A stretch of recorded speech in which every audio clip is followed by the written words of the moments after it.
Middle of the country, but not middle of the road opinions. It's the podcast dedicated to sports in the air capital of the world. I'm going to Wichita. Wichita, Kansas, and beyond. With Tommy, Castor, and Weston Mills. This is Keeper of the Games. Hey, what's going on, everybody? Welcome to another episode of Keeper of the Games. We are the wildly underqualified yet mildly entertaining podcast, all about sports in the air capital of Wichita, Kansas, and beyond. Back for another episode. I'm Tommy Castor, along with Weston Mills, and the dad life for Weston continues. How sleep deprived are you today, Weston? May fall asleep mid-episode, but we're going to keep riding through it. That's what you got to do in the dad life. That's awesome. Are you maybe a tad bit more prepared on sports topics this week than you were last week, or is that asking too much? Yeah, you know what? Actually, it's kind of wrapped in a little bit with the dad life. I've taken morning shift on the feedings, and while I'm feeding her, rocking her back to sleep, a lot of good Twitter time to catch up and see what's going on in the sports world. So we're a lot better this week. Well, that's awesome to hear. We want to remind all of you to hit subscribe. That way, anytime we have a brand new episode of the podcast, you'll get a notification. You can listen to us on all major podcast platforms like Apple Podcasts, Google Podcasts, Spotify, iHeartRadio, TuneIn Radio, Stitcher, Pocket Cast. Basically, anywhere you listen to your favorite podcast, you can find Keeper of the Games right there. You can also go to our new website, cogsports.com. That's KOGsports.com, where you can listen to archived episodes, watch videos, find out more about the podcast, and a whole lot more. And of course, you can watch full videos of our episodes on YouTube and Facebook just by searching for Keeper of the Games. And you can follow us on Twitter and Instagram at CogPod, at KOGPod. So in keeping with our tradition here on Keeper of the Games, kicking off the show with the guest as often as we can. That's what we're doing here again on this episode of Keeper of the Games. And Weston, I'm really excited about our guest today. I don't know about you. I'm sure you are as well. We have we've talked to Aliyah all the way back before we even launched the podcast. In fact, I reached out to her before we even launched Keeper of the Games because I wanted to make sure that we weren't doing something that was going to be stepping on anybody's toes in Wichita. And so I was really pleased that we got the blessing of Aliyah, and now we've had a chance to get her here on the podcast here today. So we want to welcome Aliyah Funschelle here to Keeper of the Games. She is an insider. She's a vlogger. She is a talk show host. You can check her out at sportswithaliyah.com. We've got her here on the podcast to talk all things Wichita State Shocker basketball. So Aliyah, welcome to the program. Hi, thank you. I'm so excited to be here.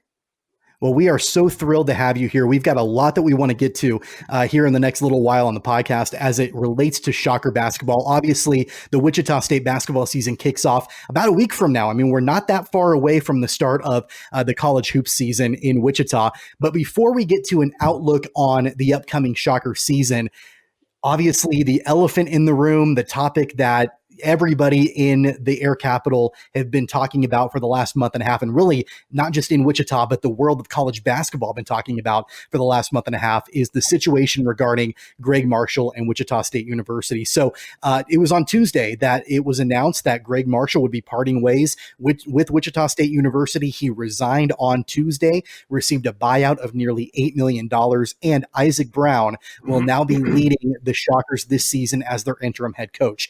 So Aliyah, I know that you are pretty well connected in the Shocker program. What's your sense of what's happening right now with Wichita State and that program moving forward? Yeah, I mean, the news really didn't shock me after all of the allegations came out, because really it was a lose-lose situation to keep him at Wichita State at this point. Regardless of what the investigation actually found, there's also the court of public opinion. So even if he was innocent, the public doesn't necessarily think he might be. So I think that there was really no situation where I could have seen him staying. And so I think what came to a surprise to me the most was, I'm in sports law at Columbia University right now. So we deal a lot with contracts and cases about this type of thing. And I think just the words they used around it, I mean, there's such a big difference between parting ways, firing, and resigning. And if Wichita State would have used the word fired, then they have boosters that are going to back out. They have people that are angry that were on Coach Marshall's side. And with Coach Marshall saying that he resigned, that looks better for him in the future if he were to want to coach again, because it makes him look more innocent. And then it also saves Wichita State because the boosters that were backing Coach Marshall, they can't be as mad because Wichita State didn't fire him. So I think I was just most surprised with how they went about it, because I knew it was going to be coming. I just didn't know how. So I think that's what kind of shocked me the most, was that they used the word resign and that they are giving him that buyout. Yeah, I mean, that's a really good point. I think what surprised me quite a bit is just the way that the process sort of drug out. And now, obviously, there was an investigation that had been going on, and it had been in progress for quite a while. And you can't rush these decisions, But obviously, the timing is not good at all, considering that we're about a week away from the start of the basketball season at Wichita State. Weston, I'd love to know, if you have, as an attorney. I mean, I know you're not a sports attorney, but as an attorney, if you have any thoughts on the way that it was all worded and sort of the way that the Shockers and Gregg Marshall chose to at least part ways. Yeah, this is actually quite up my realm, because I've talked on this podcast before. I started my legal career in employment law, which is really where these things come down to. Pretty much anytime these things happen, it's pretty standard. To have like a no reapply, no rehire. We're going to shape the terms of what can be said later on. That's very standard. With that being said, I think that Marshall must have had some leverage in order to get $8 million and have Wichita State say resign. Now, there could be two things here, Tommy. You mentioned, and you were very clear when you said this is just your thought process, not some sort of source or suggestion, but that there was some knowledge going on from the Wichita State athletic department, that they knew this behavior was going on. That would be a little bit of leverage there for Gregg Marshall to say, hey, I'm going to take my money, or this is all coming out and we're all going down together. That's kind of one of the things that I quickly thought, but I think Aliyah is right, definitely, in the sense that they are saying resign. They're not saying that he was terminated. So I know that was negotiated into whatever type of buyout they had in that terms of release. So I think that's standard. And I would be curious to know what that leverage is, that, at least in my opinion, and maybe this is where I haven't seen enough, I just haven't paid attention enough college coach buyouts in these type of situations. Not that it's happened a ton, but I would think that getting $8 million and getting the university to say you're resigning tells me there's something going on there. Either they weren't sure that he actually did it, or someone from Wichita State had knowledge and they didn't want the whole program to go down with it. That's just my thoughts. And the interesting thing about it is that it's going to be difficult for anybody to really know exactly what went down. The results of that investigation, Wichita State made pretty clear, it's confidential. It's closed. That report will not be made public, at least right now. I'm sure that there are probably ways that could eventually become public or be leaked, down the road. But at least right now, that's not the case. Aliyah, were you surprised at all to hear that dollar amount? I mean, $8 million. Or nearly $8 million is kind of a staggering amount, especially in a situation like this, where it wasn't just, the Shockers, the program had declined and they were, decided to move on and buy out his contract. There were some serious allegations here, regardless of whether or not they were, proven true or false. That's still a pretty staggering number. Were you surprised to hear that? Yeah, I was so surprised by the number, especially because of the allegations. And of course, I feel like we're not going to figure out if they were true or not, because they're keeping that under wraps. But I do know that he does have some leverage, like Weston was saying, not only with the whole boosters perspective that I gave earlier, but also I know for a fact that people knew that they weren't happy with his coaching style. And Gregg even said publicly that he had to change the way he coached the newer generation. At least 3 times last year in the season, he talked about how he let Dexter take a leave of absence because mental health is so important, and because this whole generation of college athletes is just so different than what he's used to. So he's admitted that he had to change his coaching style and that he will continue to have to change it. And not only that, I mean, when the 2018 team, when we had all of those seniors leave and then all of those transfers, they had to know something was going on. And I know that I had a lot of friends on that team. That was probably one of my years that I was closest to the people, the students in the athletic department. And the whole allegations, it surprised me to hear about the choking, the punching. I can't say if that's true or not. I don't know if that is true. I can't prove it. I can't believe just one side. But I do know that there were some athletes that just weren't a fan of his coaching style with the whole maybe verbal stuff, or just he is a tough coach. That's not a secret.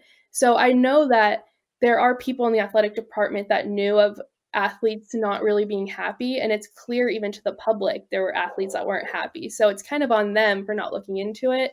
So I definitely think that there's some administration at the top that are being saved by this buyout. Tommy, I think this is a perfect point for me just to get, I have to milk this for all it's worth. And I don't know if Aliyah probably has not been following us long enough to know, but back in April when the stuff started to come out, I said on this podcast that when 6 or 7 players leave the program, something is going on. The university needs to look into it, and that potentially this could cause a termination from Gregg Marshall. And I got ridiculed on Twitter. So I'm honestly not happy that I'm right, but I just think the fact that everybody just thought, oh no, they just don't like how he coaches. That's 1 or 2 players. That's not 7 players leaving a program because you're just, a tougher coach than what they prefer. I think what you've said many times over, Tommy, is where there's smoke, there's fire. And I think that's kind of what we've seen here. I will give you credit where credit is due. That one time out of like 800 opinions you've ever had fair on this show that you were correct about something. No, I'm kidding why I have you there. to milk it. Exactly. So as far as the overall price tag for Gregg Marshall to leave Wichita State, this is from the CBS Sports article that came out on Tuesday. One source said that the Shockers initially sought to pay Gregg Marshall $2 million to depart the program, but Marshall and his legal team negotiated the buyout to its final number. So, the initial starting point, according to a source, was much, much lower. We all know that this isn't just Gregg Marshall. This is college coaches in general have a ton of clout and they have a lot of money. They've got deep pockets and they've got pretty powerful legal teams, and so Marshall was able to negotiate that. Aliyah, as far as the process of rebuilding, the process of where the Shockers go moving forward. Obviously, we know that Isaac Brown will be the interim coach this season for Wichita State, but Gregg Marshall, not only was he a very intense coach, but he was kind of a transformative coach too. And he was a gregarious personality. He was a big personality. Everybody knew Gregg Marshall in Wichita. In a lot of cases, he was larger than life. I think that you could make that argument that he's probably the most powerful and recognizable person in Wichita. At least he was. That's got to be difficult as far as just an overall culture change and overall how does Wichita State sort of, I guess, wash their hands and start to move on? You've got a lot of friends that that have been part of the program in the past. What is that process going to be looking like? Yeah, I mean, regardless of where, I don't know what to believe in the investigation because I know there's truth to both sides. But something I said to John Acebis from KSN last week is people are going to have to feel like they're grieving the loss of a family member or a friend. Regardless of how tough of a coach he is, I do have to applaud how he was in the community. I mean, I saw so many posts about, Gregg Marshall gave my 12-year-old son a call before he went into surgery. And he was so in tune with the community. And I don't think people even realize how smart Gregg Marshall is. He is very attentive to everything that goes on the court and in the community. He even went up to my parents one time at a social event and told them how much he loves my work and he reads everything. And I'm like, wait, does that mean you have a social media account? But he's just so in tune with Wichita. And I honestly tell all of my friends that don't really know Wichita and they ask me about Gregg Marshall, obviously before all this happened, I said, he's like the mayor of Wichita. He can go anywhere. People love him. And so that's definitely going to be a hard thing to adjust to, especially for people that are still Marshall strong. They have to kind of grieve that loss because you can't just stay in the past. At the end of the day, he is gone and it is going to be a rebuilding time. But yeah, that culture that he built in the community it's going to be missed. And I am confident that it will get built back up, not even from a playing perspective, but just that whole Wichita State basketball is the biggest thing in Wichita. Like, I think that there's potential to build it back up, but this year is going to be hard because people are going to be upset, and then the pandemic doesn't help at all. So, but there is opportunity for it to get built back up, but it's going to be hard to do, and it's not going to come fast.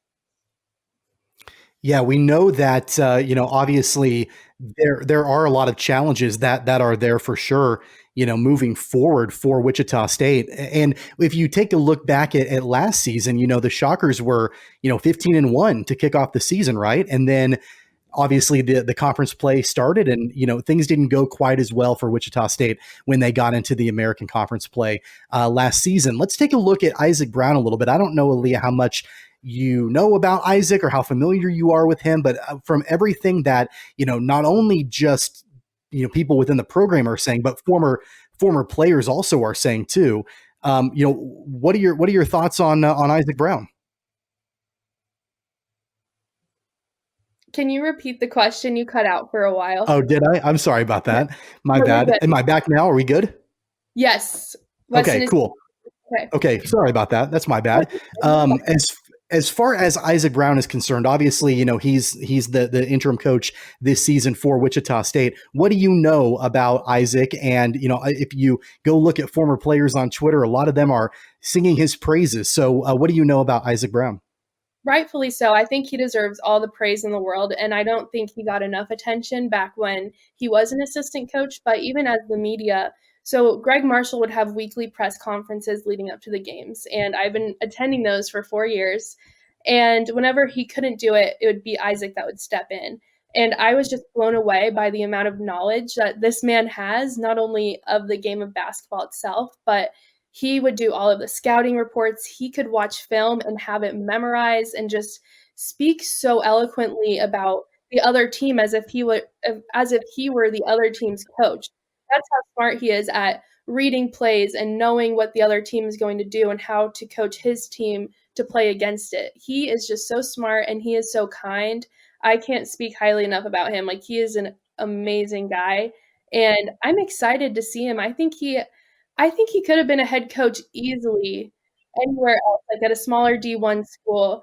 But I think he enjoyed being at Wichita State and coaching under Marshall. So there's a lot of people that are like, oh, he's never been a head coach. He's always been an assistant coach. But he could have definitely had other opportunities to be a head coach because he is such a great coach. And I think the players on a personal level connect with him so much better than even Marshall. So that obviously is going to help as well. Yeah, the previous stops for Isaac Brown before Wichita State, he was at South Alabama for 6 seasons, was at Arkansas for 4 seasons, Arkansas State for 2 seasons, and Louisiana Tech for 4 seasons prior to joining Wichita State. So 19 seasons overall at the D1 level as an assistant coach. So he definitely has the chops in the D1 world, and he'll be taking over the reins for Wichita State for this season as the interim coach. Are you hearing anything, Aliyah, about what might happen past this season as far as coaching is concerned? There have been a lot of big names that have been dangled already on social media about who the Shockers might target and might go after once this season is complete. Do you have any projections or anything that you've heard that might end up being something that the Shockers might look at? See, I'm not sure. That's where I don't really have much information about. And I'm just happy that they didn't try to hire someone right away, because that for a while, people thought that they were going to hire someone this week. And so I think that it's a great decision on Wichita State's behalf to have him step in and coach, because to hire a coach right now would just be absolutely stupid, for lack of a better word of that. But I really don't know who they would get. So I'm interested to see that, but it's going to be a weird fit because people will still have a bad taste in their mouth about the whole situation. So that's hard for any coach to step into. So I'm interested. I haven't really heard much about that. I think people had so much focus on the investigation and how they would handle Gregg Marshall itself that I haven't heard much buzz around then a few of the names people have been throwing out, but I haven't heard much truth to anything about that. I'm curious too, your thoughts on, I've kind of been one to say that, look, I think obviously Gregg Marshall he was a fantastic coach. I think the Shocker program as a whole is at a place in which they don't need, I don't know, and this sounds, brash maybe, but they don't need him to be successful. I think the program itself, now that doesn't mean that they can, whoever they throw in there, like, I'm rooting for Isaac Brown and I hope he does well. But that doesn't mean that, whatever coach takes over, it's immediate success. But I do think the program has built itself up now. It is a spot where they can go and get a good coach, either someone who has a pedigree or someone who, is kind of one of those up and coming names that maybe has other opportunities, that sees Wichita State as a hotspot. And I'm kind of curious in your, time in your insider role, your website role, your sports, I don't know, I guess I'll just say reporter role. Have you talked to anybody kind of outside that Wichita bubble and the feeling that they get? I almost kind of wonder if, us all being very tight into the Wichita circle, maybe we're a little too close to, and we have that opinion, but have you heard about what other folks think outside of Wichita State? Oh yeah, most definitely. So I'm actually a student at Columbia University right now, and unfortunately I'm in Wichita still because of COVID and not on campus. But regardless, all of my professors love that I'm from Wichita. They talk about Wichita State a lot, and I was like, you guys are like the CFO of MetLife Stadium, professors at Columbia University. Like, why do you care about Wichita State? So that was a shock to me. But so I've heard a lot from my teachers, not necessarily about the Gregg Marshall situation, but Wichita State as a whole. And Gregg really did put the program on the map, but the program itself and Wichita State did a great job at keeping themselves relevant once they were put on the map. I mean, and that goes even down to the media department. They have a great video content creator. So people know of Wichita now and they respect it. And so I feel like the general outside of Wichita opinion is that they see Wichita State as a great school, and they know that it's a great opportunity to really grow even more. So I was just surprised with people actually really do care about the program. And I think that goes beyond what Coach Marshall does. Obviously, what he did to get it there and what the players did to get it there was the most important part. But I think that the department, such as the media department or even the school itself, did a great job at sustaining that relevancy. So I don't think they'll have a problem with falling off. They'll definitely, like you said, still be relevant. And the other thing I think too is, I think the program is of one, I think a lot of younger fans that have come on, in the Ron Baker, Fred Van Vliet era that really, had that great run. They kind of just know Gregg Marshall. So to me, I think a lot of younger fans, this feels, or I shouldn't even say younger or newer fans, feel like this Gregg Marshall hit, is so big to the program and it's really going to hurt them, and I kind of think of, I'm not, Tommy's probably old enough to remember Xavier McDaniel, Antoine Carr, those guys. He was probably watching basketball back then. I was not around. But that foundation that was built then, and then upon the Mark Turgeon years of, Jamar Howard, BJ Coutinard, hey, get out of here with the hot take horn. Those years have built the foundation for Gregg Marshall to, I think, then he took it to the next level. But I think that, to my thought, is Wichita State basketball, it's here. It's at the next level now, and that's a testament to the foundation that was laid and really everything that's been done. So, I see this program as being in a good spot, and I think they can go out and get somebody with a big name or an up and comer, and recruits are still going to want to go play at Wichita State. And I think that's, end of the day, that's how you win. Oh, most definitely. And I think if we were still in the Missouri Valley Conference, that wouldn't be as easy to do. True. And I was there for that shift. Like my first year covering the team, I was at the Missouri Valley Championship. I saw the switch to the American Athletic Conference, and that within itself is such a big thing that will elevate it even more, and that makes Wichita such a great spot for coaches or for fans or for players to land at. So that, and also, which this kind of sounds silly to say, but since Wichita State doesn't have a football team, when you're a men's basketball player on campus, you are the big man on campus. There's no football team to take all the attention away. And it sounds silly, but it really is a factor for some people. They're like, okay, I want to be the big man on campus. Like, I want people to care about men's basketball. I want people at our games. I want a sold out arena. And so since Wichita State's program is pretty much the most exciting sporting event in the city for a lot of people, that helps too. So there's a lot. I'm confident that a coach is going to want to be there and that recruits are still going to want to come regardless of who's coaching or the whole situation that just happened. And I'd like to make it clear that I was not watching basketball when Xavier McDaniel and Antoine Carr were playing. I am not nearly that old. But I do remember the Mark Turgeon years. I was in college when Mark Turgeon was the coach.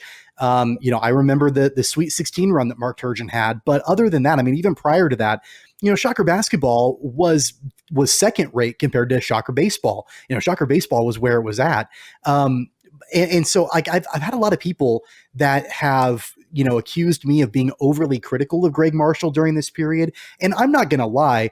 Some of his personality did rub me the wrong way, especially towards the end. And I think he rubbed a lot of people the wrong way, but I can never deny the success that he had on the program and just the overall change in culture he had in this city as well. I mean, you never saw the rabid Shocker basketball fans like you saw when Gregg Marshall was the coach at Wichita State. So you can never understate that at all, and the impact that he had on the community, the impact that he had on the university. And so I do agree that he has set the bar high, but I think that especially considering now that Wichita State is in the American Conference, they've got the opportunity to continue that level of excellence that Gregg Marshall brought in, when he came to Wichita 13 years ago. And it's not like, Gregg Marshall is leaving the cupboard dry either, the cupboard bare. There are some key returning players for Wichita State this season. Dexter Dennis is back.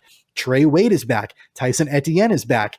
So Aliyah, I'd love if you've got some knowledge on what we can expect from this Wichita State Shocker crew this season on the court. Obviously, there have been a ton of off the court distractions, a new coach a week before the season, pandemics going on. So it's kind of hard to make a prediction, but what do you think we'll see from the Shockers this season?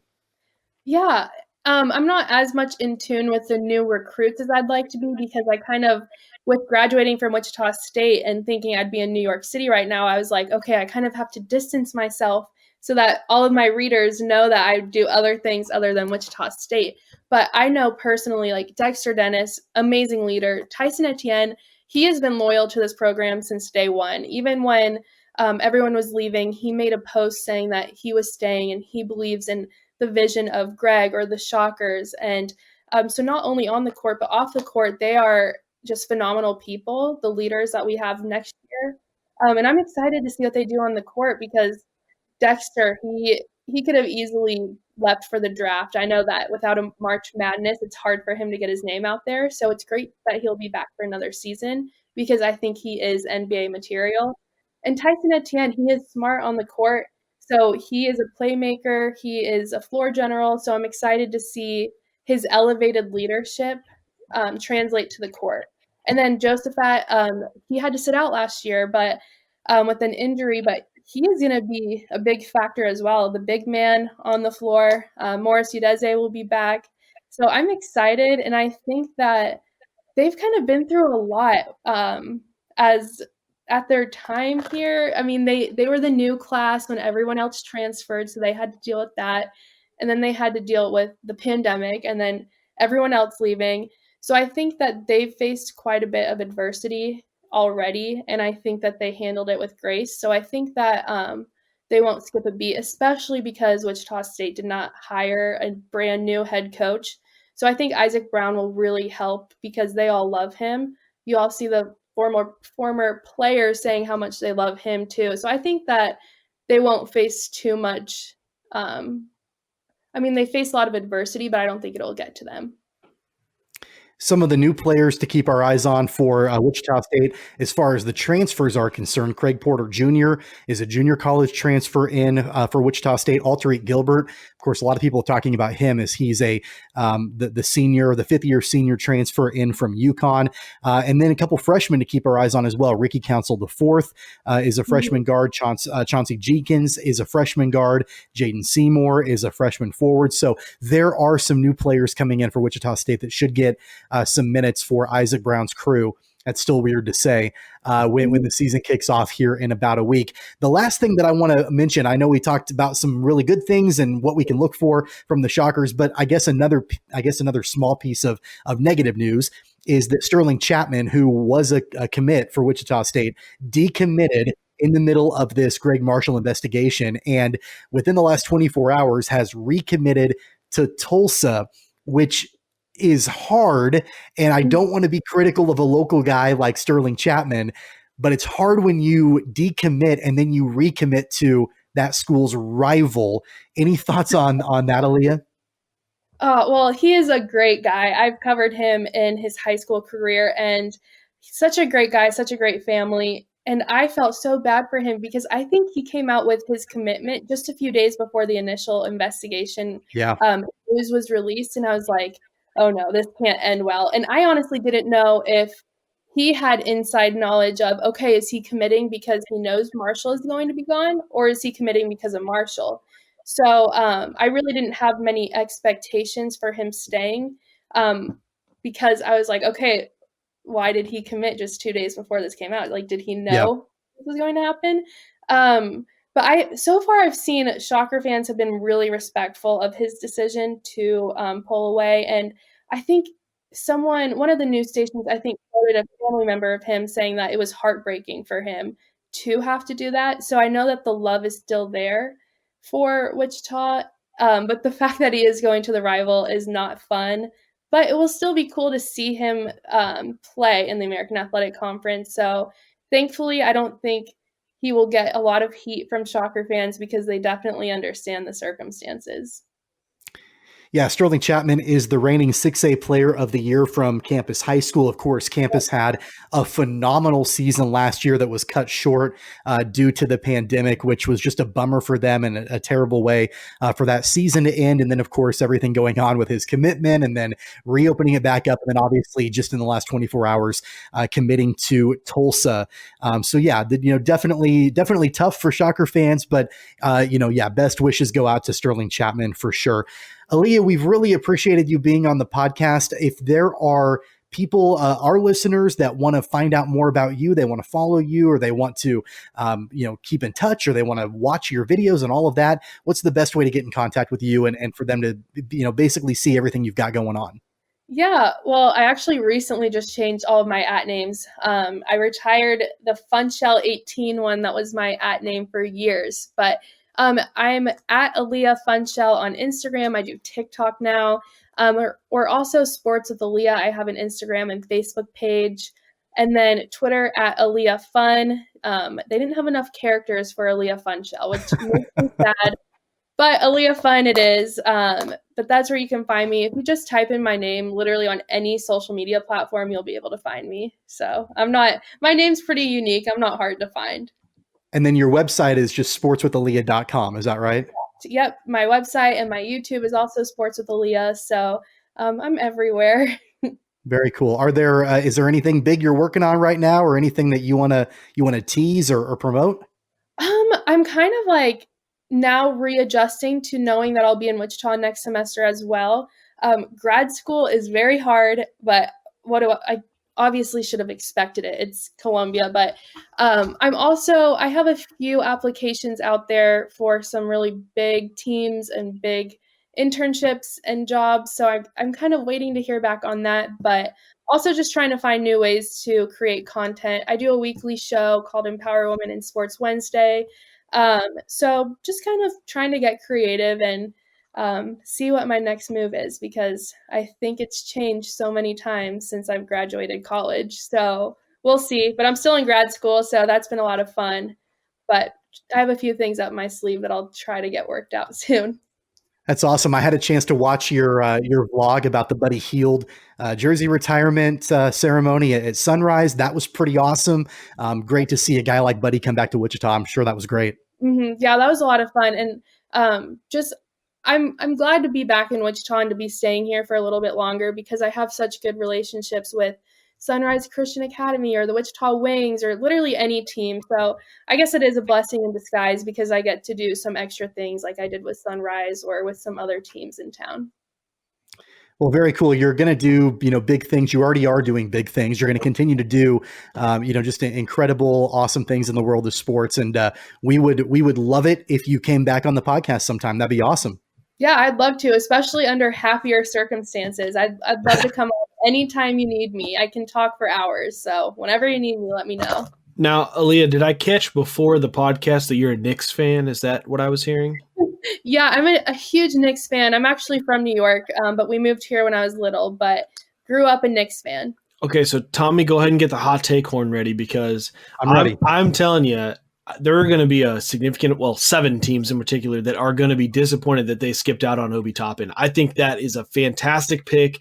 I think teams are overthinking that. I don't know why. The production, the metrics for him are off the charts. I think it's a fantastic pick for the Knicks. Now, I don't know how that gels with RJ Barrett, but I think I'll be excited I think the Knicks did the right thing, taking Obi.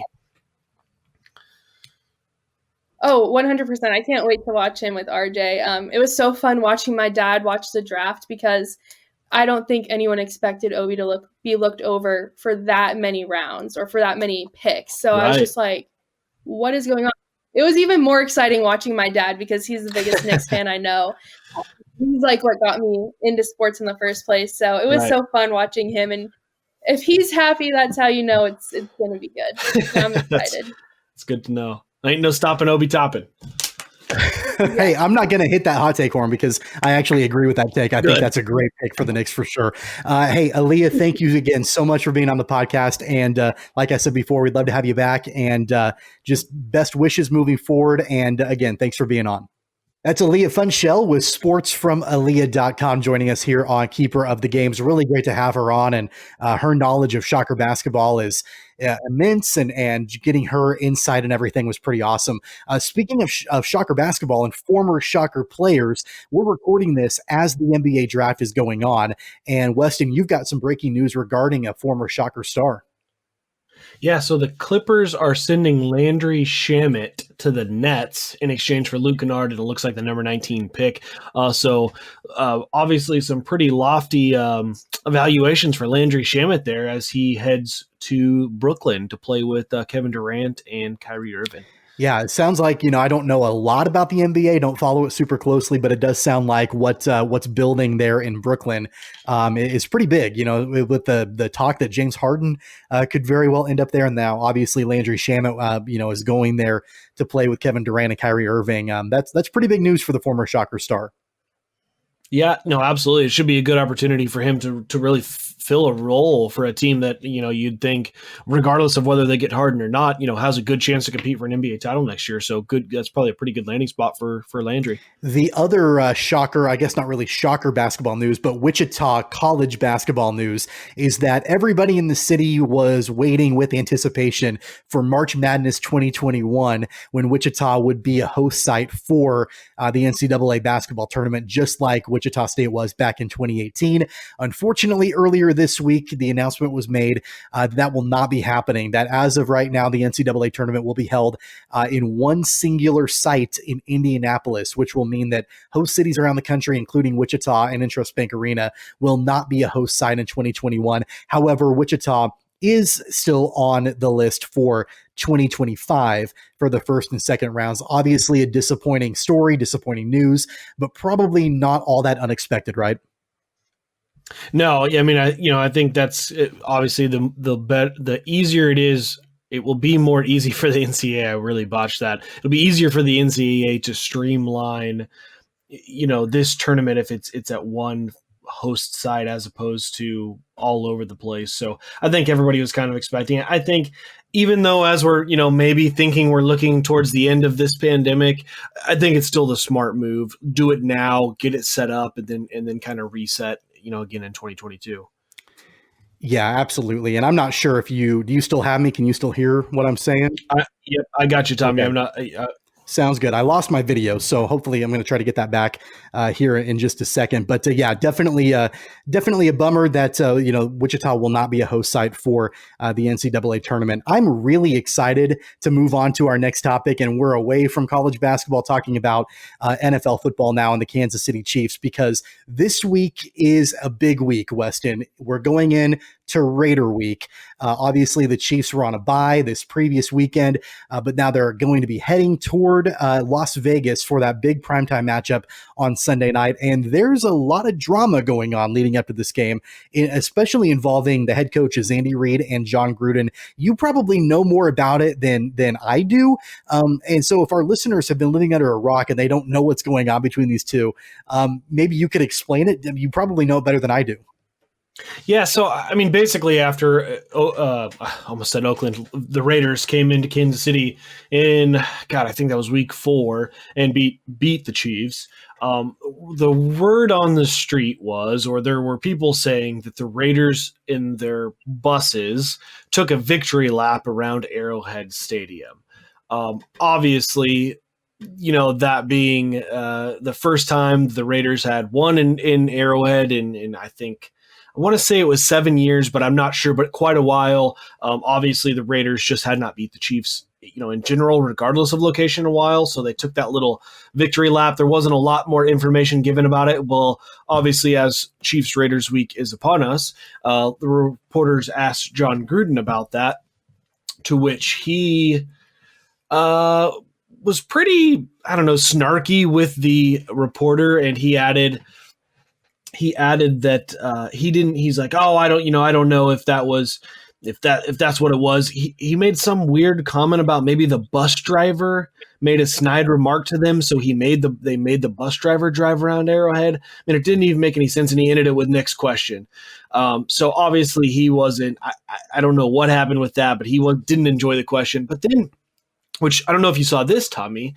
Well, let me say, Andy Reid, of course, asked about it, pretty much played it down. It's just said, well, that's not something we do, but we're not worried about it. But I don't know if you saw the interview. Max Crosby was on Colin Cowherd, I think it was. And he pretty much admitted, yeah, they took they took a victory lap. He said the players didn't know they were doing it, but they did it. And he referred to it as a victory lap, not any type of, some bus driver was making some comment to us.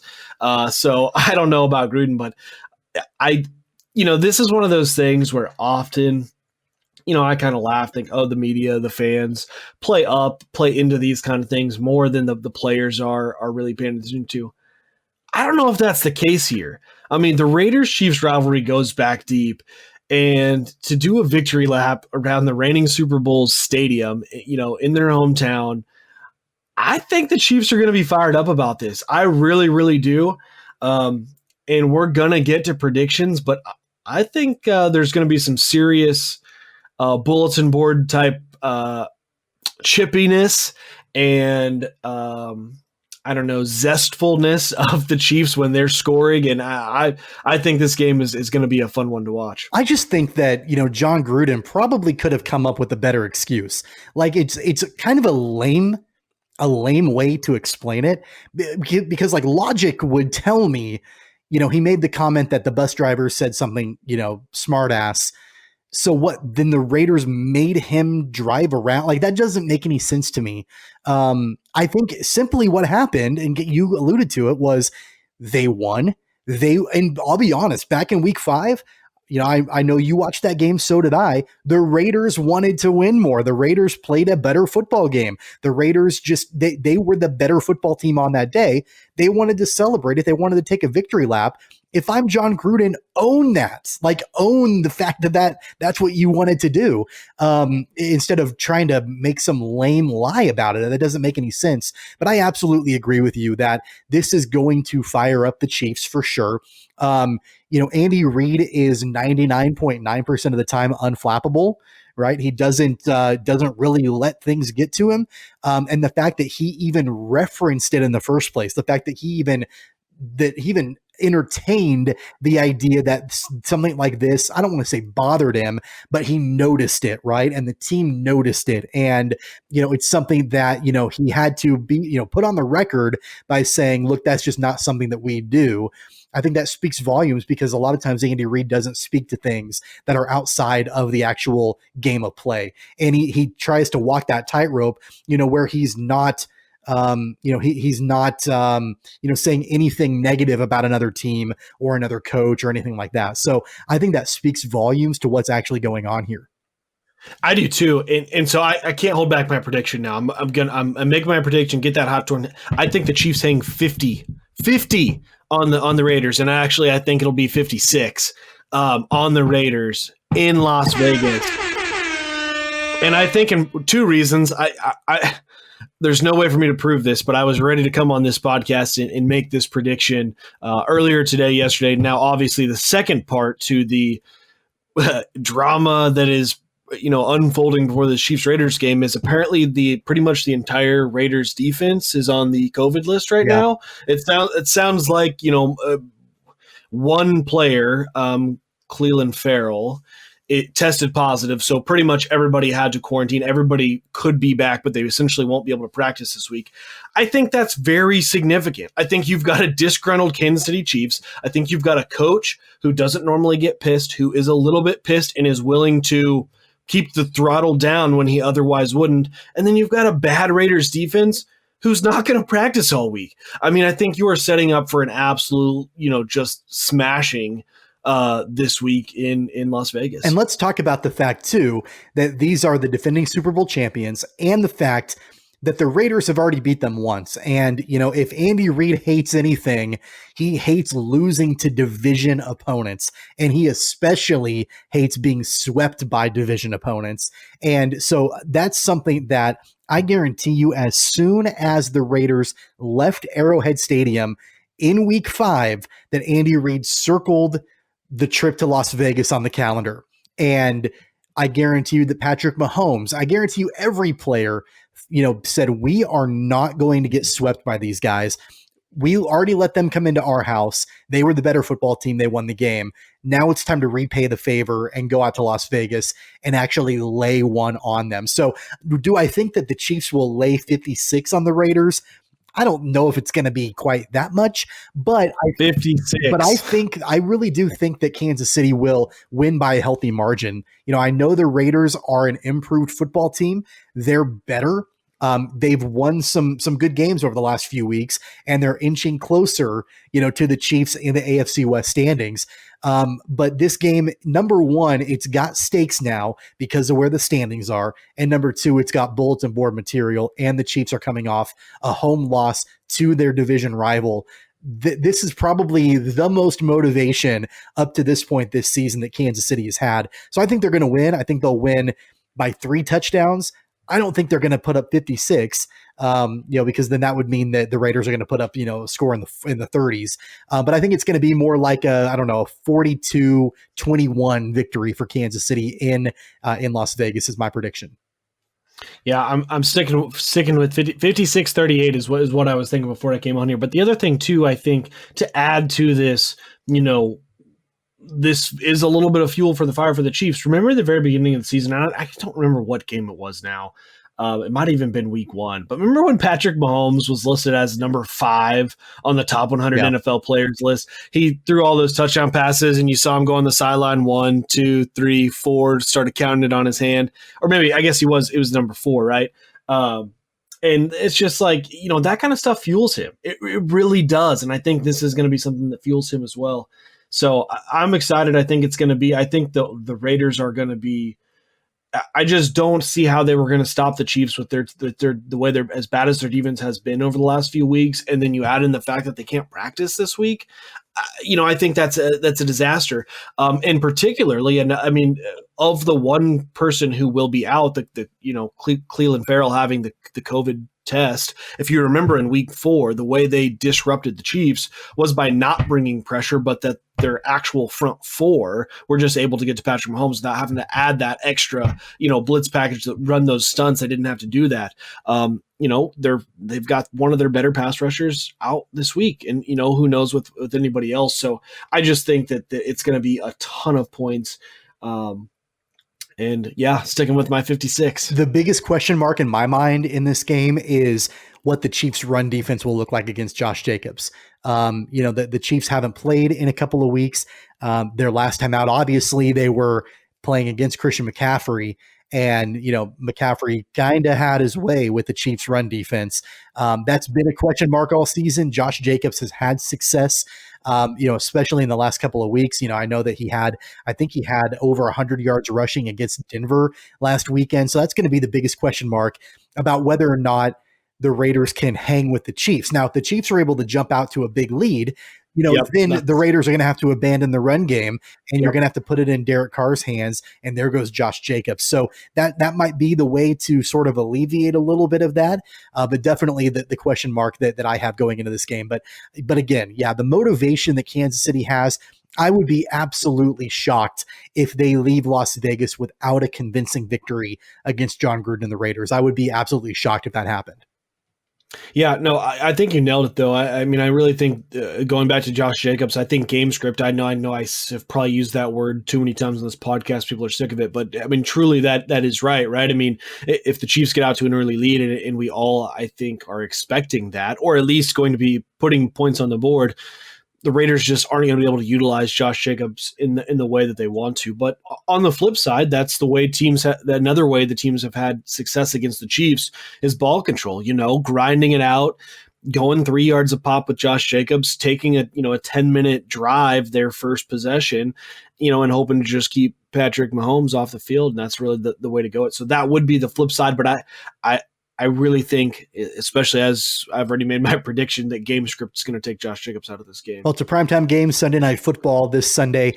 The Chiefs come back from their bye week with a record of 8-1. The Raiders are 6-3, so there's a lot of motivation there for the Raiders too to get another win, and be able to gain another full game on Kansas City with a victory. That would only put them one game behind in the AFC West. So there are some stakes going into this game, and it's funny, we've talked quite a bit on this program as the season has progressed about how we kind of are looking past the AFC West. We're looking at the other teams in the AFC.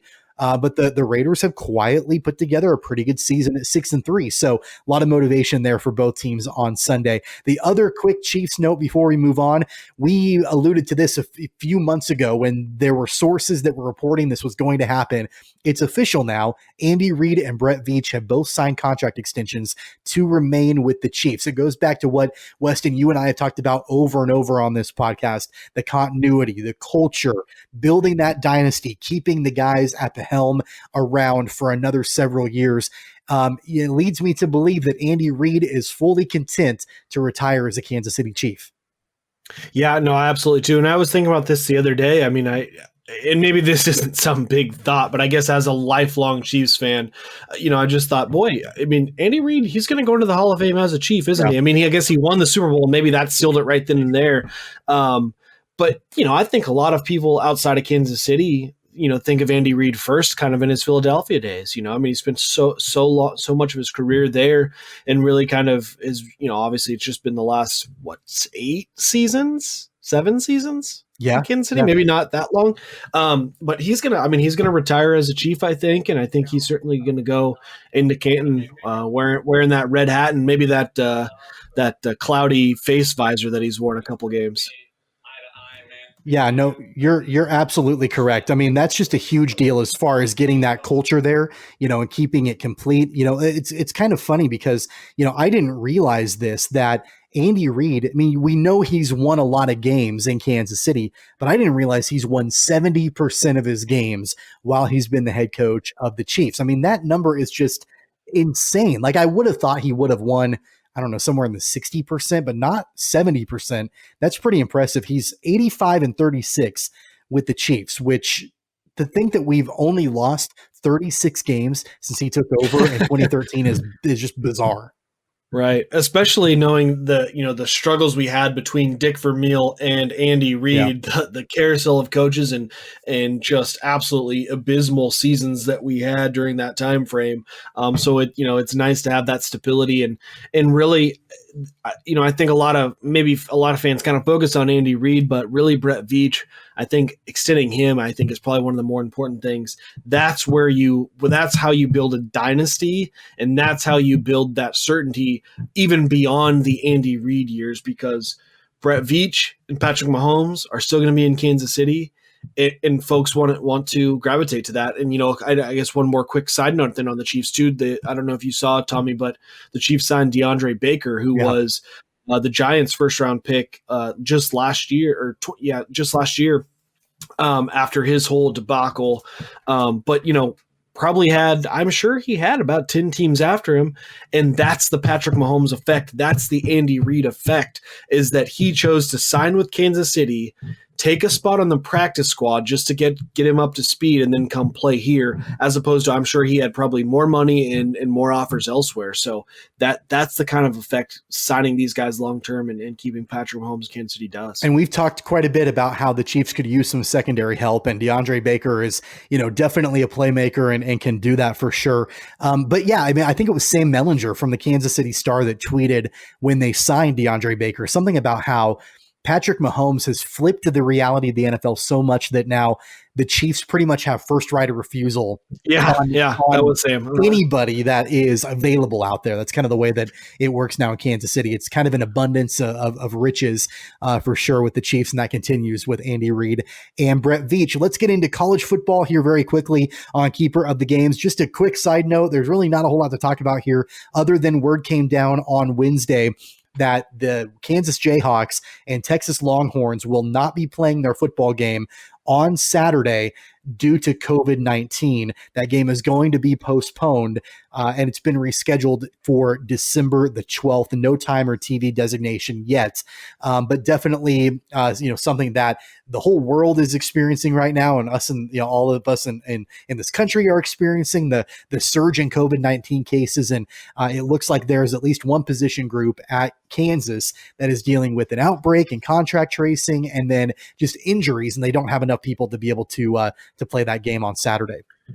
I kind of wish we had Blake Cripps on this episode. Just go ahead and assert him ranting about how Kansas football doesn't deserve to be playing anyways, and this is actually justice for the Big 12 to not have putting that product out on the field. I'm just assuming those are the kind of things Blake Cripps would have been saying had we had him on today's episode. Yep, that's exactly what he would have been saying for sure. And I guess the silver lining is that at least we know that Kansas will not lose this weekend. That's right. Which is good. The other big game, and this is a much, much, much bigger game for sure, is the Kansas State Wildcats. They will be in action on Saturday on the road, taking on number 17 Iowa State.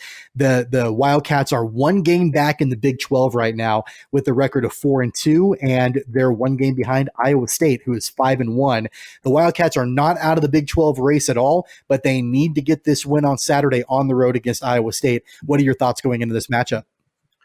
Yeah, I think Farmaggedeon is always one of the fun matchups in the Big 12, and you certainly, obviously this goes without saying, but it's a big game for Kansas State. If they want to have an opportunity to win the Big 12, it pretty much comes down to this week. If you don't beat Iowa State, you're out of it. So, I think you're going to see a lot of running the football from both teams, which I think both sides have found a way to make running the football a little bit more exciting, but a lot of talent. I think Iowa State's a very, very good football team, so it would be a great win for Kansas State, aside from the obvious of chasing the Big 12.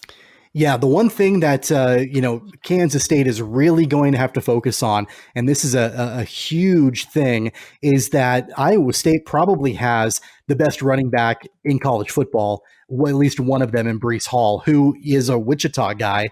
That's right. Breece Hall has hit the 100-yard mark in every game, and he hit 1,000 yards last weekend when the Cyclones played Baylor. That's one area where Iowa State is playing extremely great football, and that's the running game. So the Wildcats are going to have their work cut out for them defensively. they've got, some other weapons for sure, but really what they do is they run Breece Hall, they control the clock, they've got good defense. It's really that running game. And so that's really what the Wildcats, they've got their work cut out for them there. But if they can somehow try to find a way to control and contain Breece Hall, then I think the Wildcats might have a shot in this game. Oh, sorry. I think you didn't have me there. Yeah, no, I mean, have you seen what the line is? I mean, I certainly think that this is a toss-up type game.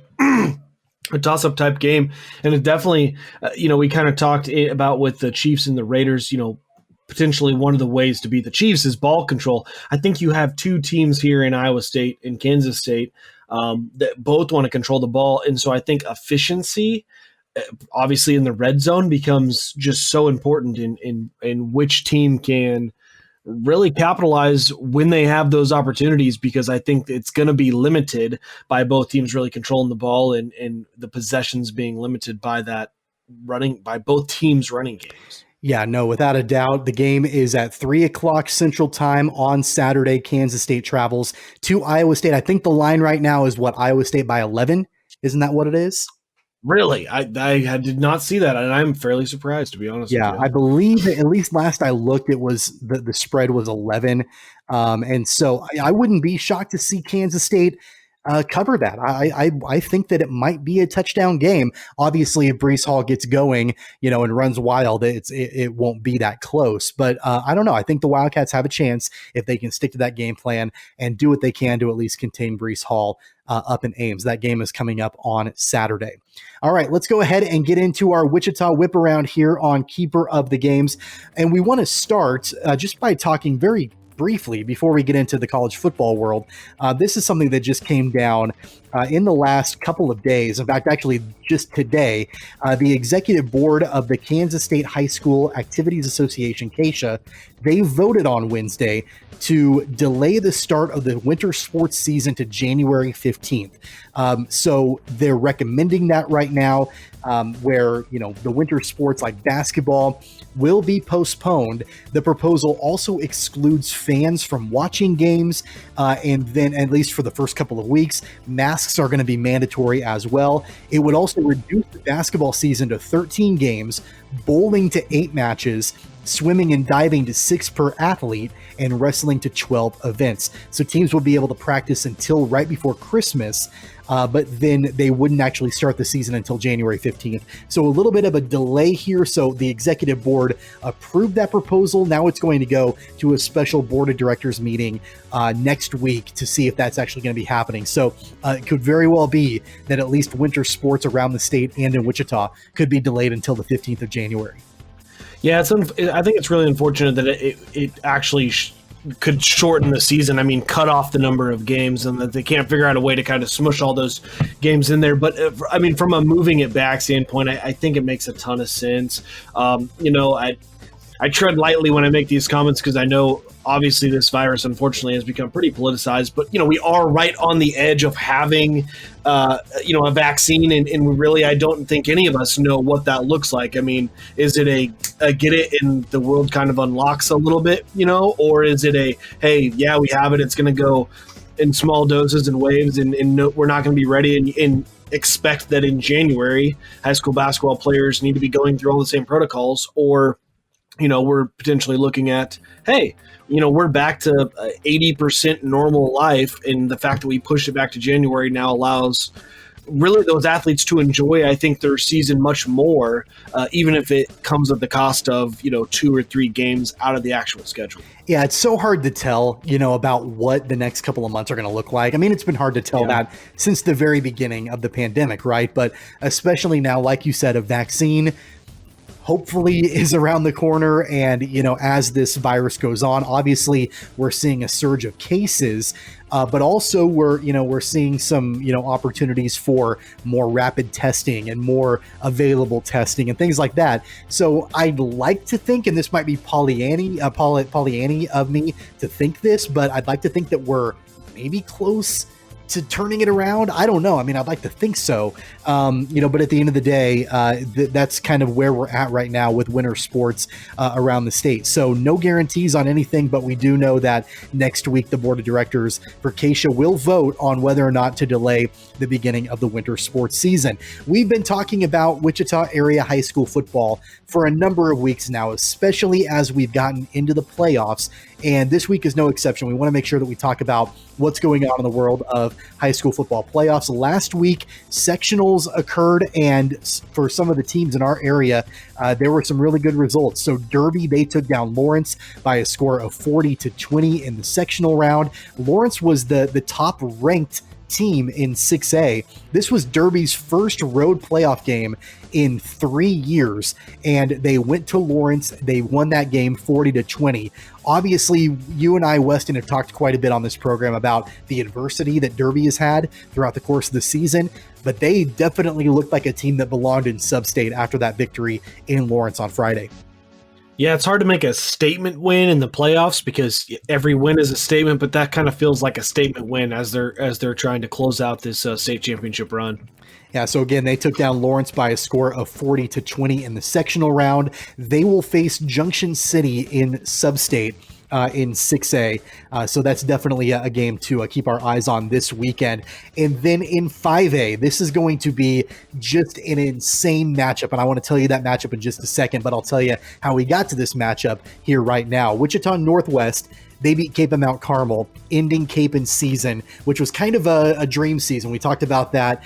Great rebuilding year for Weston Sharts at Capen, but that comes to an end as Northwest gets the victory 26-14 last week in the sectional round. And then Bishop Carroll handed Mays a loss in the sectional round by a score of 49-35. And, so Northwest, that was the first time they had played Capen in 2020. They got the victory there, and Mays only lost for the second time this season. So what that sets up is a matchup between Wichita Northwest and Bishop Carroll, probably the two top teams in the City League. They get a chance to play each other this season in the Sub-State round.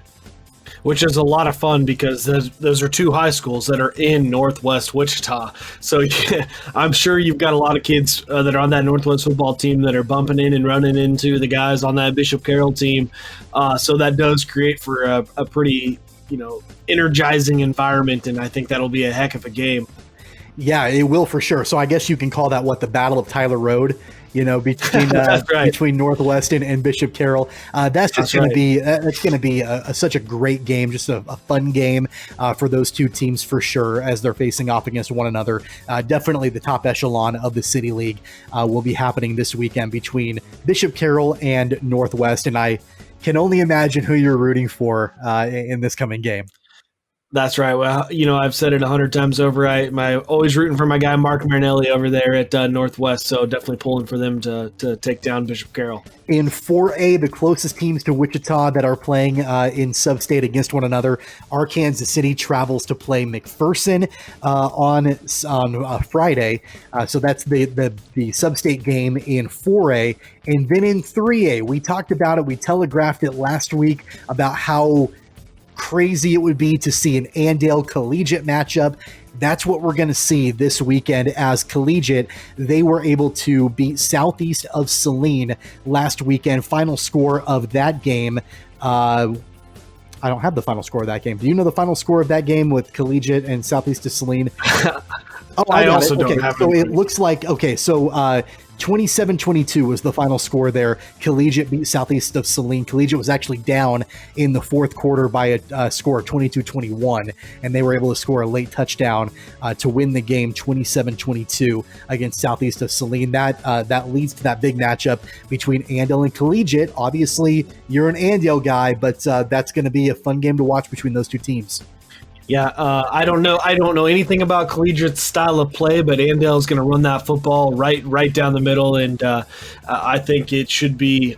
I would certainly think that the Indians should be posed for hopefully a repeat run. So it'll be fun to watch play Collegiate. And then shout out to a couple of teams in the smaller classes. So in 2A, Hoisington takes on Beloit. I know neither one of those schools are close to Wichita, but shout out to them for sure. And then in 1A, the only team that is even relatively close to Wichita is Inman, and they are taking on Oakley. That's 1A football, which is still obviously bigger than 8-man, but 1A, so Inman, which is around the Hutchinson-McPherson area, they're on the road taking on Oakley. So definitely some big sub-state matchups happening this weekend, and I'm sure I speak for both of us when I say hopefully these teams are able to get all the way through the playoffs before something else happens with COVID-19. They've gotten this far. They've gotten to sub-state. We've only got a couple of weeks left. Hopefully they're able to actually complete the entire playoff run. Yeah, and at this point, hopefully, they're looking back on what the football season has had, and it seems like there hasn't been a lot of COVID from the actual playing of games, and it's outdoors. So hopefully they can, even if they have to make some changes, they can get the games actually played and get all the way through to a state champion. Well, that's our Wichita Whip Around here on Keeper of the Games, and we'll make sure to keep you updated on the sub-state results on our next episode. Let's get into our Finally Funny here to wrap up the program. It's all about our favorite chief, or one of our favorite chiefs, I guess. Obviously, Patrick Mahomes is up there, but it's hard to not like Laurent Duvernay Tardif.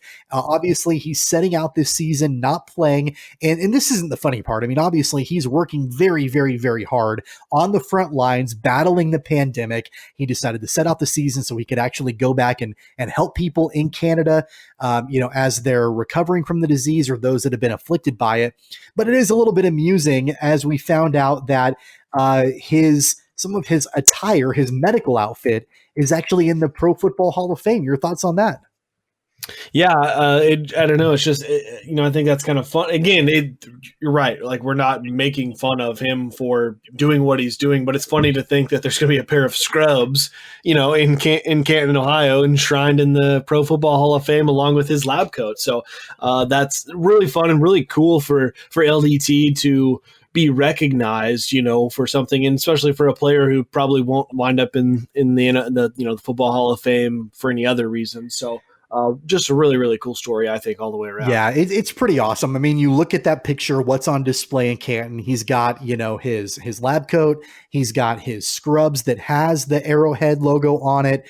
Looks like he's got an N95 mask or N95 shield, some of that PPE that's there. So basically, it's all there on display. And I think it's obviously pretty telling that, this is the world we live in right now, right? I mean, the fact that this is the display that's going to be in Canton right now, just to illustrate what's going on with the pandemic, and the fact that you have an NFL player who's also a doctor, who's leaving the team, leaving all this money on the table that he would make, and leaving a starting role on the offensive line for the Chiefs. And nobody's blaming him for it. Nobody's criticizing him for it, because he's going and doing something more important than playing football.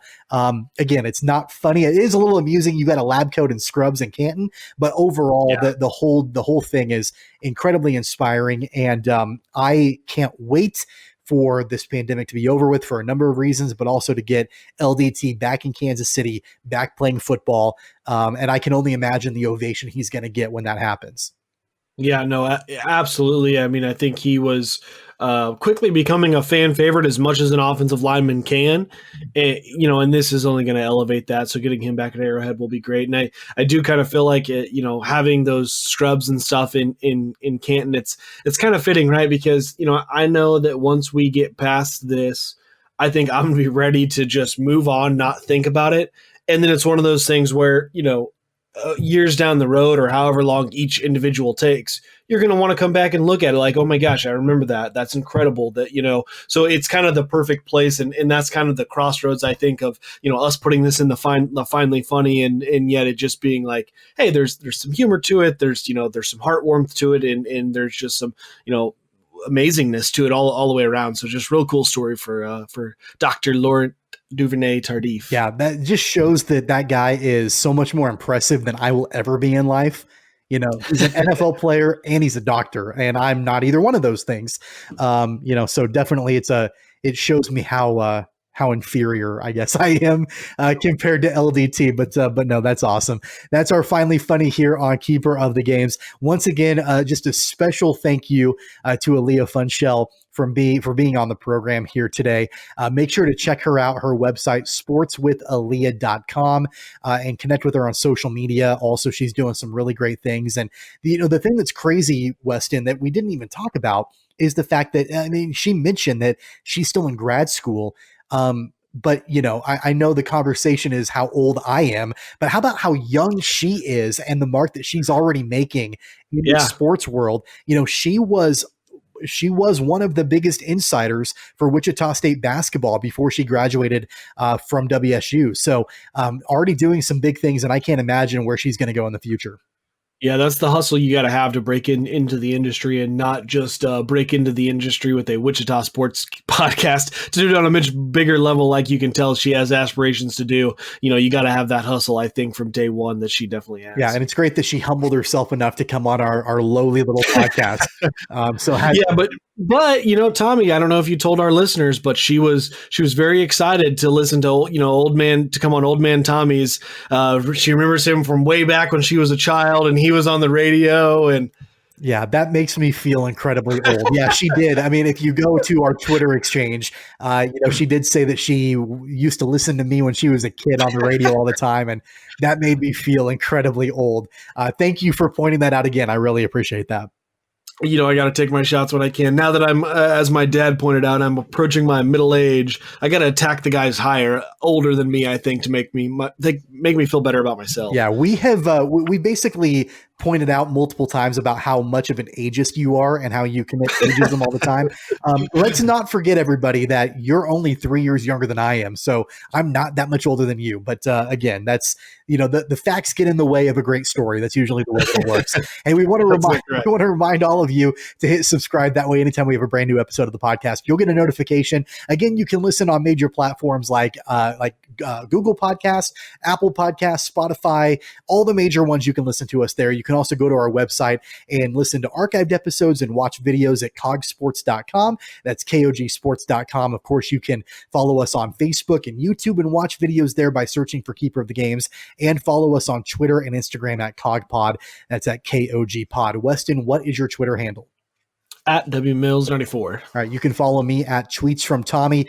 Next week is Thanksgiving week. I would imagine we'll have a new episode at some point. We haven't really discussed it, but we are getting into the college hoop season, and at some point, I think it'd be great for us to do another preview. So we've talked about that. We don't exactly know when that's going to drop. I can't imagine it would actually drop on Thanksgiving, but we'll have more information on that as the weekend and the week goes on for sure. So until next time, for Weston Mills, I'm Tommy Castor. You've been listening to Keeper of the Games. You've been listening to Keeper of the Games with Tommy Castor and Weston Mills. Don't forget to subscribe, download, and listen on all major podcast platforms like iTunes, Google Play, Spotify, Stitcher, and more. Find the podcast and videos on Facebook and YouTube at Keeper of the Games, and follow the podcast on Twitter and Instagram at CogPod. That's KOG Pod.